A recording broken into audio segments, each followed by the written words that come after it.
Dans le deuxième arrondissement de la commune de Port-Gentil, c'est une nouvelle politique de gestion des opérations d'assainissement qui s'installe, grâce à la délégation spéciale en charge de cette partie de la ville pétrolière gabonaise. Cette bâtisse, qui fait peau neuve depuis quelques jours, est une illustration parfaite de la mise en pratique des instructions données par le patron de l'hôtel de ville, le général de corps d'armée, Pierre Izogo Rousselot. Le délégué spécial, le général Pierre Izogo Rousselot, nous a demandé d'être les relais de sa politique, de faire de notre ville une ville propre, une ville saine où il fait bon vivre. Et nous prenons à bras le corps cette mission car nous voulons rendre à Port-Gentil son lustre d'antan.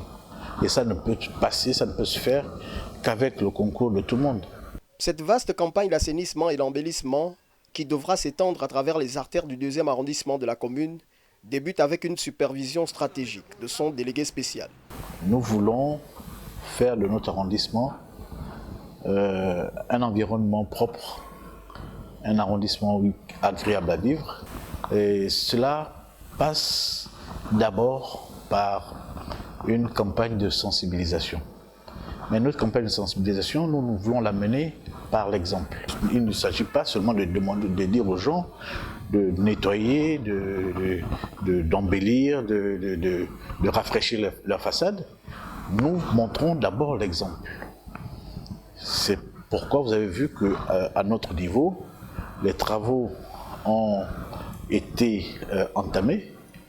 Il n'y a pas que la bâtisse, il y a également l'environnement immédiat, c'est-à-dire les barrières, la cour et les alentours de la mairie.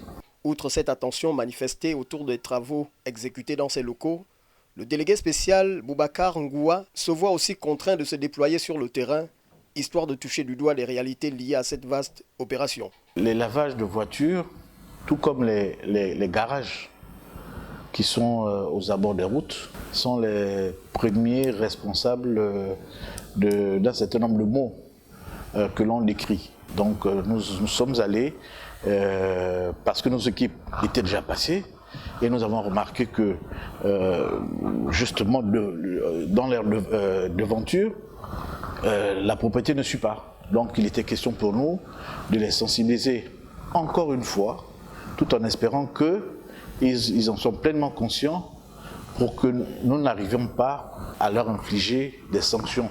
Avec le soutien des structures associatives, la délégation spéciale du deuxième arrondissement entend intensifier ses opérations dans les différents quartiers qui composent cet arrondissement, en vue d'éveiller la conscience civique des habitants.